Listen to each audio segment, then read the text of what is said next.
चलिए बच्चों, आज हम लीनियर इक्वेशन के हॉट्स क्वेश्चन स्टार्ट करने जा रहे हैं रिवीजन टेस्ट सीरीज में। तो आज हम लीनियर इक्वेशन में पहला जो क्वेश्चन है हॉट्स का वो स्टार्ट कर रहे हैं।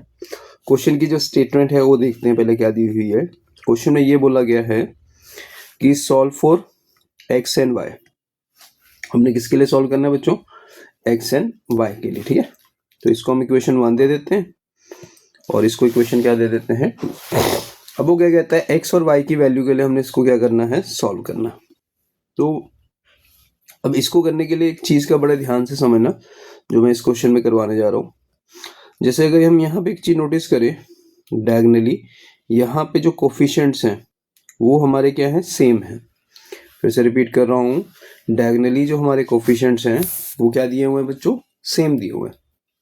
तो जब भी हमारे डायगनली कोफिशिएंट क्या होते हैं, सेम होते हैं, तो उसको करने का तरीका ध्यान से समझेंगे क्या होता है। This is your equation number 1, ठीक है। और ये हमारे पास दूसरी इक्वेशन है -378x plus 152y is equal to -604।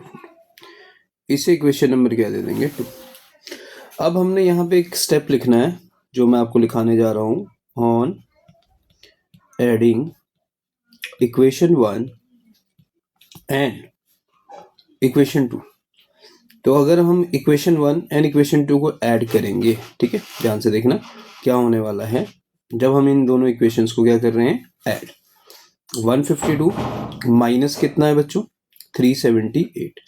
तो ये बन जाएगा बच्चों आपके पास 622x और ये भी बन जाएगा 622y और ये आ जाएगा -678।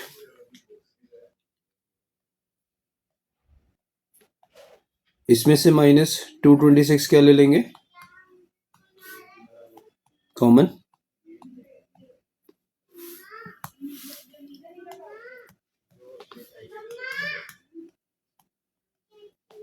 तो -678 डिवाइडेड बाय -226। अब चेक करो, ये वाली टर्म और ये वाली टर्म क्या होंगी, कैंसिल। तो जो x प्लस वाई है उसकी जो वैल्यू है वो हमारे पास आ जाएगा कटिंग करने के बाद कितना, 3 है ना, 3 के टेबल से चला जाएगा ये।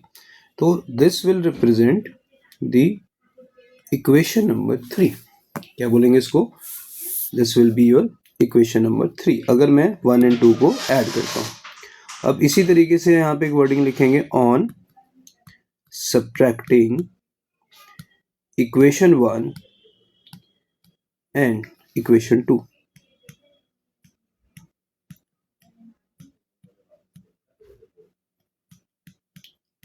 तो इक्वेशन 1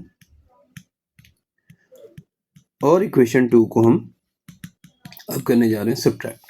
तो जब हम सब्ट्रैक्ट करते हैं तो सबके साइन चेंज कर देते हैं, तो मैं सबके साइन ऑपोजिट कर रहा हूँ, ठीक है। चलो अब ये वाली टर्म और ये वाली टर्म ऐड हो जाएगी, ठीक है। तो ये 530x हो जाएगा, ये भी ऐड होके 530 क्या बन जाएगा, y। और जब इसमें से ये सब्ट्रैक्ट करेंगे तो ये रह जाएगा 530। अब इसमें से जो कॉमन आएगा वो आएगा 530, तो अंदर रह गया x minus Y is equal to 530। 530 और 530 क्या हो जाएगा बच्चों, कैंसिल हो जाएगा। So x minus Y is equal to क्या बन जाएगा, 1। एंड ये जो बनेगी इक्वेशन, हम इस इक्वेशन को नंबर 4 से रिप्रेजेंट करेंगे। तो इस क्वेश्चन को करने का क्या तरीका है जरा ध्यान से देखिए। हमारे को 2 इक्वेशंस दी थी, एक को हमने 1 दे दिया और एक को हमने इक्वेशन नंबर 2 दे दिया। इतनी बात समझ आ गई अच्छी तरह। अब हमने क्या बोला कि सर यहाँ पे हमारे पास ये वाला नंबर और ये वाला नंबर क्या है, सेम है, और यहाँ पे ये वाला नंबर और ये वाला नंबर सेम है। तो हमने पहला स्टेप क्या करा, ऑन लिखा एडिंग इक्वेशन 1 एंड इक्वेशन 2। 1 और 2 को हमने ऐड कर दिया। तो जब ऐड करा तो ये बन गया -226x, अब ये बन गया -226y और ये ऐड होके बन गया -678। अब इसमें से जो कॉमन आएगा दैट इज -226 अब -226 इसके नीचे जाके क्या हो जाएगा, डिवाइड। तो ये दोनों टर्म जब कैंसिल होंगी तो हमारे पास इक्वेशन बन गई x + y = 3। अब हमने सेकेंड स्टेप क्या करा, on subtracting equation 1 and equation 2। जब हम सब्ट्रैक्ट करेंगे तो ऑब्वियस सी बात है, अगर ये माइनस है तो उसका साइन चेंज हो जाएगा, प्लस है तो उसका भी साइन चेंज हो जाएगा, यहाँ पे माइनस है तो उसका साइन प्लस कर दिया।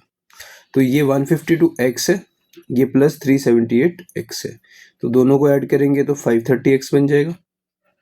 माइनस 378y है, माइनस 152y है, तो इसको भी ऐड करेंगे तो माइनस 530y। ये -74 है, ये +604 है, तो ये सब सॉल्व होके सब्ट्रैक्ट होके 530 बन जाएगा। अब 530 दोनों में से क्या आ जाएगा, कॉमन लेने के बाद ये दोनों कट जाएंगे। अब हमारे पास लास्ट में दो इक्वेशंस बन गई हैं, equation number 3 and equation number 4। Now last step हमारे पास क्या रह जाएगा, on adding equation number 3 and equation number 4।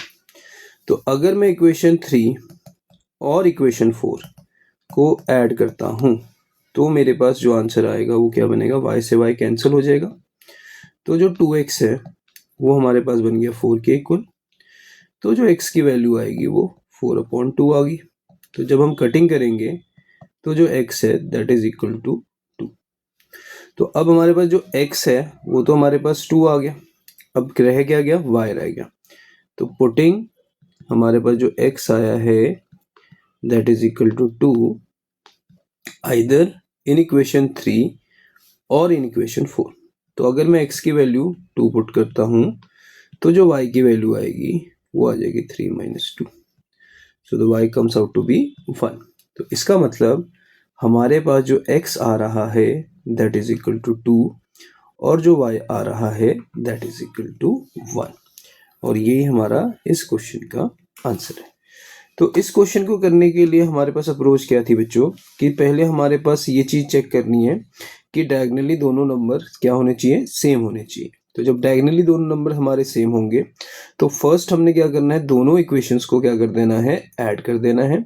तो इक्वेशन 1 और 2 को ऐड करने पे हमारे पास छोटी सी इक्वेशन बनेगी that will represent equation number 3।